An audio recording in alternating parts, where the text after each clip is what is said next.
This government meeting is brought to you by Eastworks and our local cable subscribers.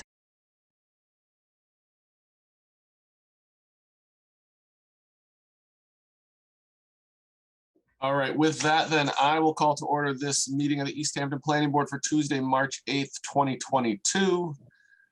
Before we get to our regular hearing, is there anybody here to speak to anything that is not on the agenda tonight? Raise your Zoom hand or turn on your camera. I see nothing. All right, so our first and only item on the agenda is a public hearing for the section 7.4 Smart Growth Overlay District. We're joined by our city councilors.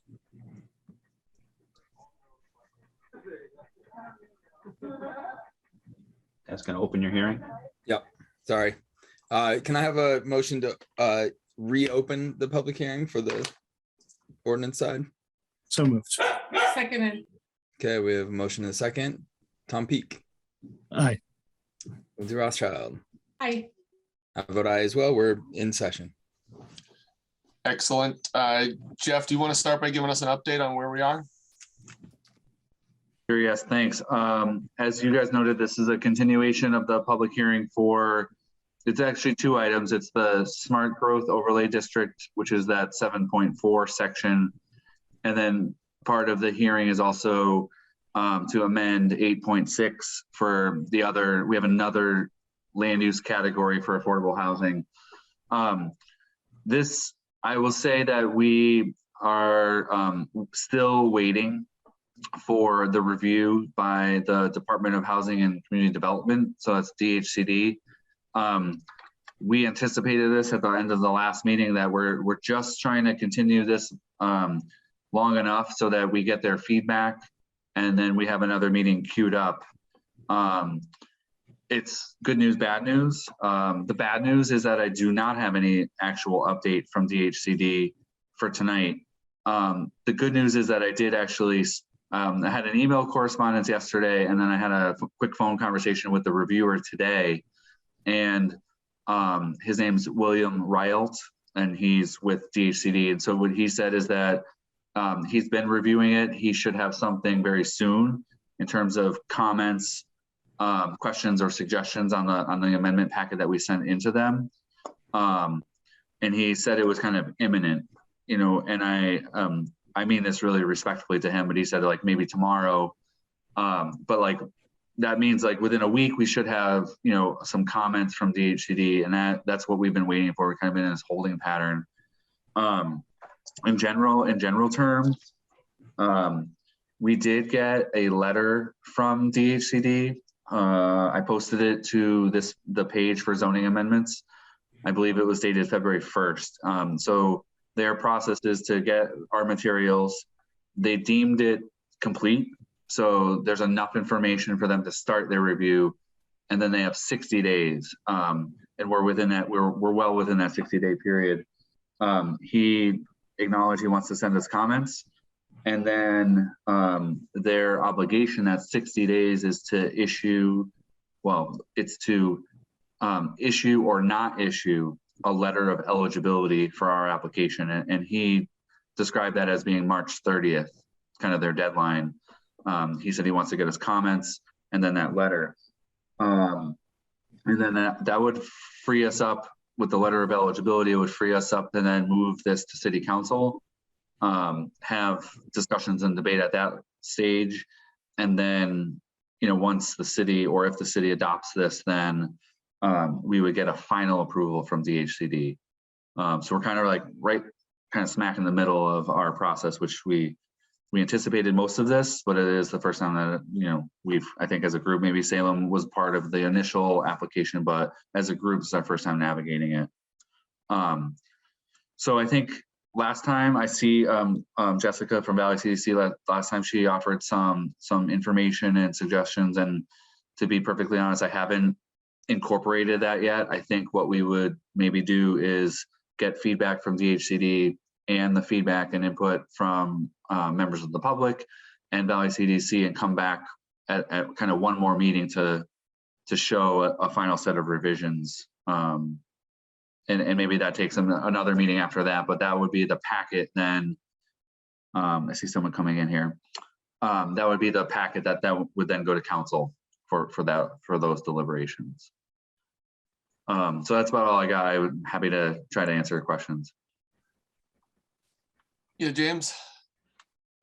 So it sounds like imminent. That's a great word. It sounds like we'll need to postpone tonight. Is that what's happening? That's my understanding. And what is our next session like? What do we have on the agenda? And when can the ordinance subcommittee meet?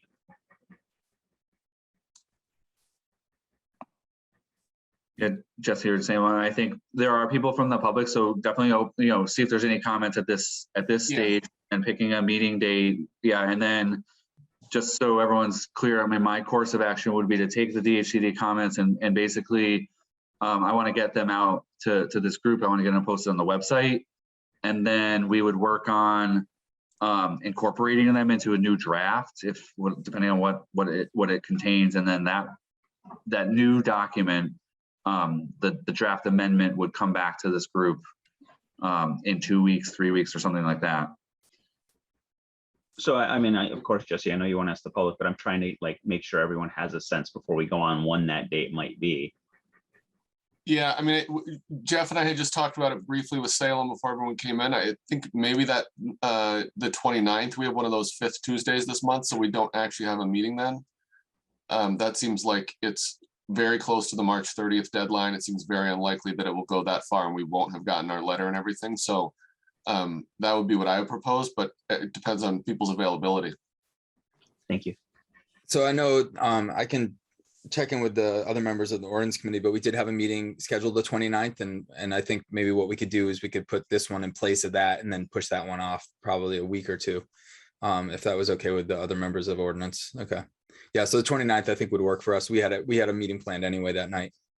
Okay. All right, so before we get to that though, I do want to make sure we've had a lot of people with some interest in this. So is there anybody here that has any comments or questions from the public? You can either raise your Zoom hand or turn on your camera and raise your real hand, or even just unmute yourself and address the group.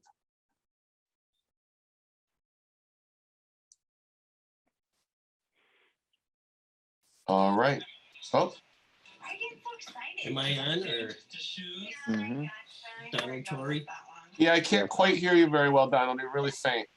Okay, can you hear me better now? It's still pretty quiet. Are you far from your microphone maybe, or maybe that's on my end? No, I'm pretty close. Okay. I'm just curious as to they're planning to change the zoning for like dense housing there, and the city is actually very short on industrial zone areas.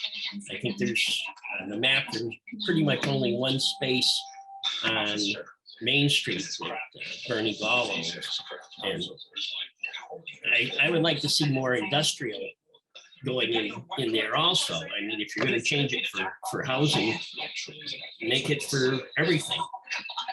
I mean, there's not very many neighbors in that whole section. And the other thing is, are they going to do a traffic study before they even let anybody decide to put 300 apartments in there? I mean, you figure a car and a half per apartment. The traffic's already horrendous there. Donald, can I interrupt you for 1 second? Do you have a radio or television on? I think that's what's overwhelming your microphone. Okay, is that better?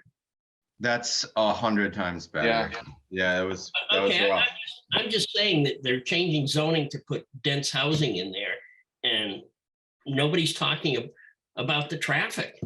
I mean, you put 300 apartments in there, how many cars are you going to have? I mean, you go on Northampton Street now in the morning or in the afternoon when work is getting out, it's backed up from the center of town all the way to O'Neill Street. So you add 300 apartments, there's at least 300 cars. I don't see the sense in, I mean, if you want to put more houses in, annex some land from Southampton or something if we need more land, but I just don't see using that prime real estate for housing.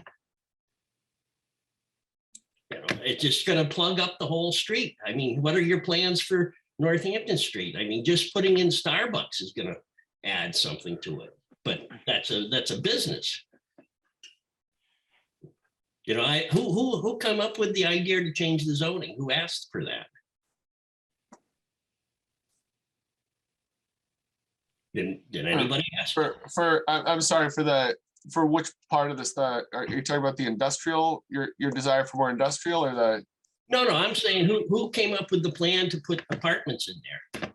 To change the zoning to allow.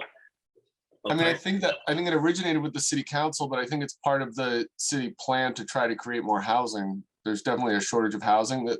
As for the traffic part, this part gets a little tricky because we're proposing changes to zoning, but specific projects would still have to come before. I know. So you're just, anybody coming with an apartment complex in there, they should be shot down for just the traffic. Why waste everybody's time? It's not a good site for dense housing.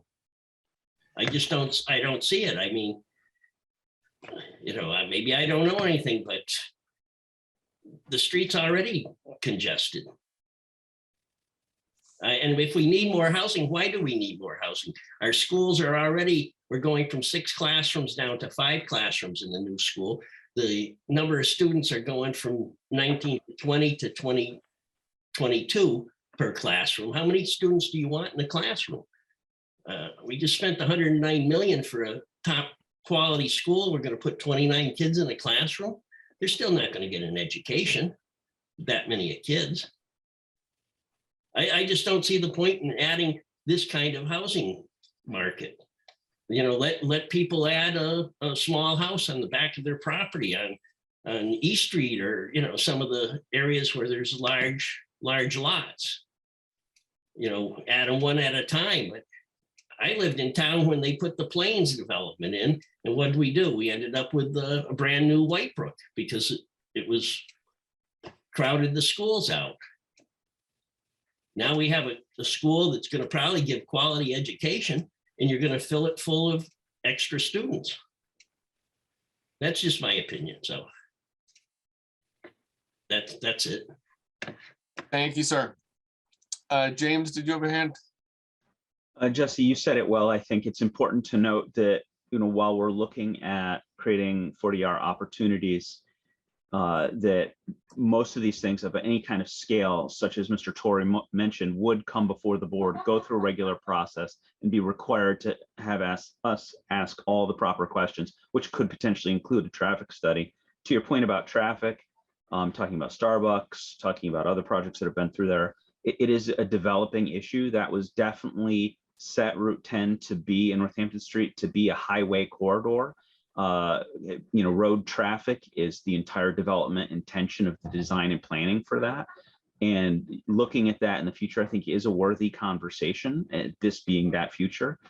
But I don't know that we're at a point yet where everything should be just shut down. I'd like to state that, Mr. Torrey. I think it's, you're raising important points, but I think proper consideration is important. And I think that there's nothing wrong with increasing our tax base. Just want to state that. Anybody else with comments or questions from either the public or the panel here? Can I speak again? Sure. Okay.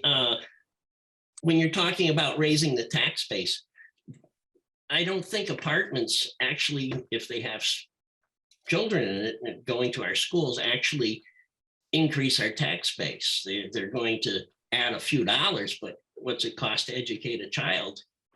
It's not. I would be more interested in having another 2 products down in there and having that for the tax base. That's my idea on it. And like I say, you change the zoning. Now we've got to go through all this again with the traffic study. Do the traffic study now and say, okay, this is what we can put back there. You almost own the people's land. You're telling them what they cannot do. The marijuana facility they were looking at, I thought was an excellent idea, and that got shot down. I mean, that was going to be 135 employees and supposedly a $45 million facility with 3% of revenue going to the city. And that got shot down. I mean, what do you people want back there? Just housing? And that's it? That's my comment. Thank you. Thank you. Salem? Just a couple thoughts. So the 40R would be an opt-in zoning overlay. So, it doesn't require any property owner to do anything in particular on their property. I think another thing with 40R is it encourages mixed use. So not just apartments, but also having, apartments and commercial in the same area. And, we've talked a lot about increasing walkability and, access to town, closeness, proximity to town, like to services is a critical piece of this. So, that's jobs, that's people not having to drive to work. That's people that can walk to work. That's people that can walk to services. I think that, if we get too focused at this point on traffic studies for some, project that doesn't exist yet, that could mire us down. I think, the planning board, I trust your judgment to be able to take a project as it comes to you and weigh all the important details when you have those details, but trying to, crystal ball what those details are going to be and create some fictional traffic study just doesn't make any sense at this point. And so I think that, I get it. New growth is important. So that's one of the things that we need to consider for the city in order to support our schools. And we don't know what type of demographics can be moving into these places, if there are any places. So, a lot of these things are kind of out of our control at this point, but I think it's, interesting to think about. So. Anybody else? Comments or questions? Can I say something? I can't figure out how to raise my hand. Sure. Danielle, is that you? I'm looking at Yes. the, okay. Yes, please. So my name is Danielle. I live on 89 Northampton Street, right next to the highway business. And I just wanted to say that, we're in full support of this change. I've been attending all the meetings and following what was going on. And we think that this is a really great idea. And we're looking forward to our neighbors developing something. So I just wanted to put that out there. And in terms of the land being industrial, I can tell you that majority of the residents who live in the R10 community and the R15 community do not support that. So we're definitely looking forward to mixed use space. Maybe having some space to walk to would be great. And having some development in the Northampton Street where the sidewalks can get redone is a major issue. So I know that all goes together. You need development to do that. So we think it's a great idea. So thank you. Thanks, Danielle. Any other comments or questions? Danny? Yeah, just wanted to share a little piece of information since it's come up a few times. I have a background as a traffic engineer, master's degree in traffic engineering, and former employee of Rhode Island Department of Transportation. So just for Mr. Torrey, I think your points are very valid and understand the concern. The way it works with a traffic study is just like Mr. Derby had mentioned, you've got to know what's going in there before you do a study, essentially. So it would be a crapshoot at this point because each specific item, a Starbucks or even a Burger King, have a different what they call gravity model factor. And it's essentially just the demand of traffic that attraction would draw. And there's a whole manual on it and a procedure to do it.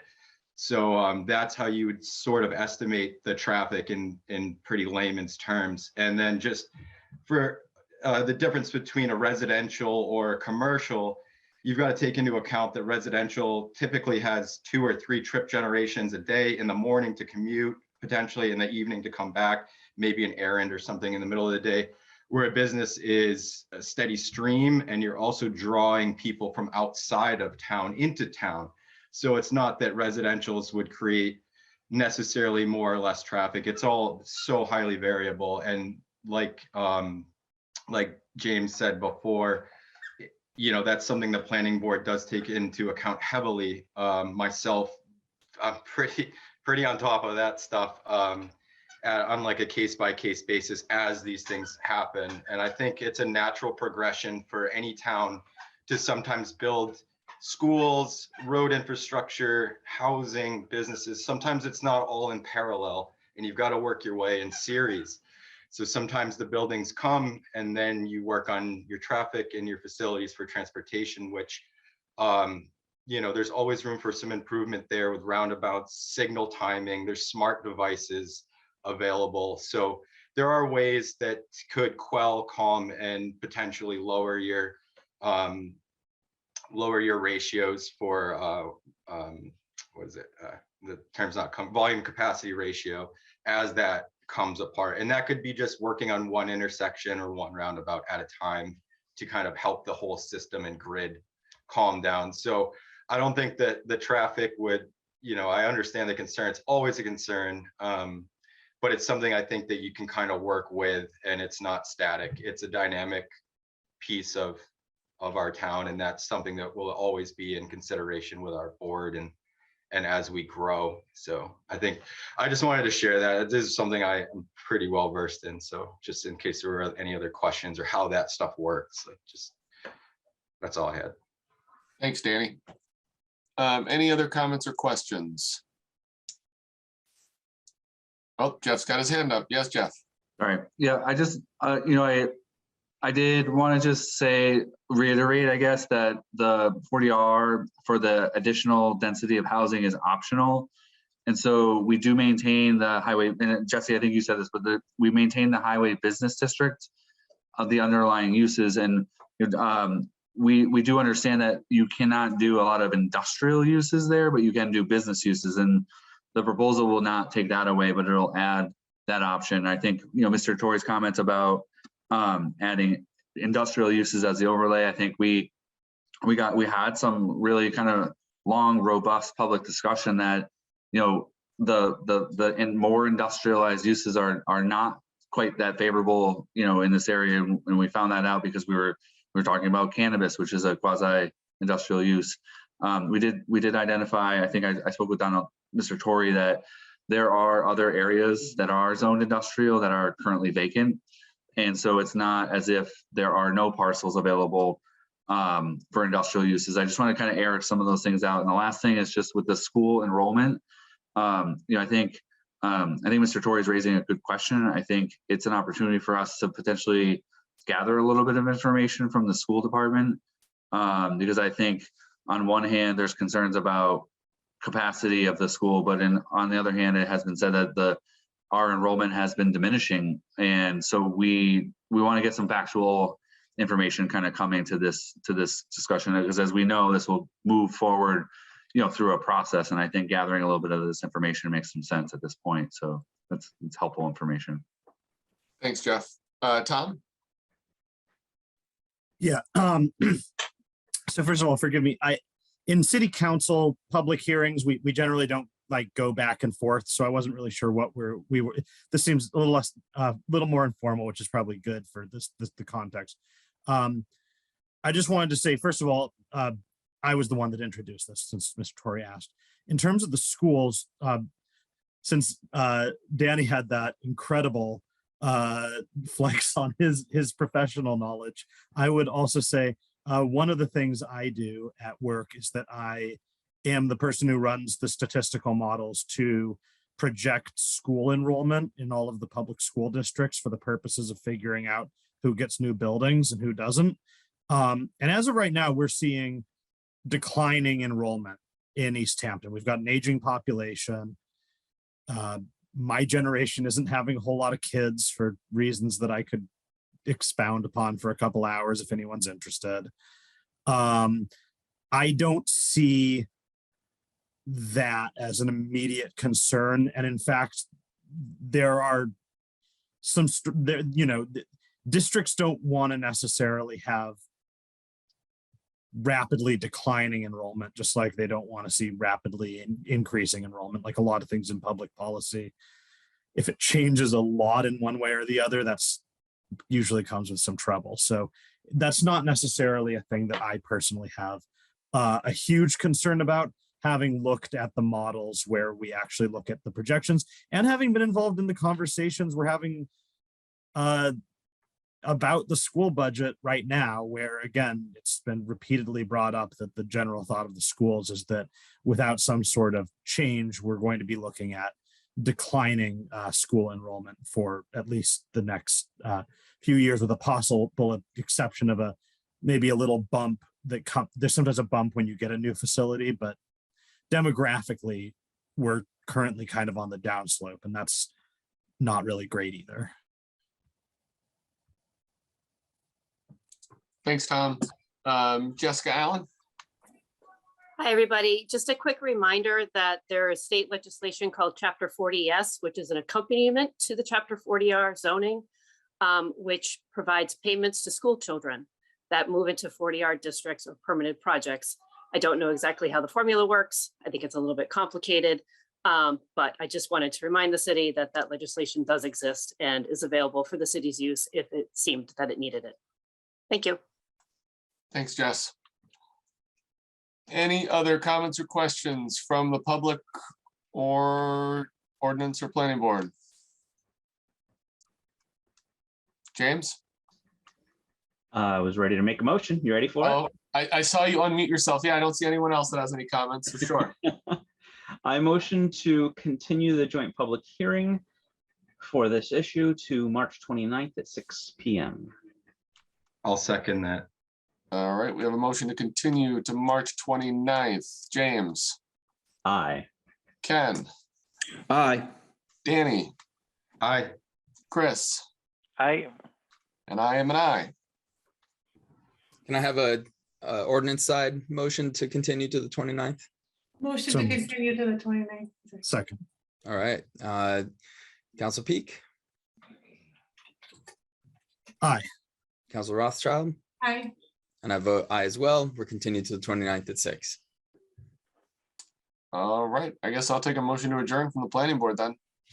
I motion to adjourn. Seconded. Second. All right, motion to I'll third. adjourn. James? Aye. Ken? Aye. Danny? Aye. Chris? Aye. And I am an aye again. Can I have a motion to adjourn from the ordinance side? So moved. Second. Second? There we Second. go. Okay, Council Peak? Aye. Councilor Rothschild? Aye. I vote yes as well, so we're done. All right, thank you all. Thanks, guys. Appreciate it. Well, friends. Thank Have you, a good everybody. one. See you in a few weeks. Thank you. Thanks, Bye. Jeff. This government meeting is brought to you by Eastworks and our local cable subscribers.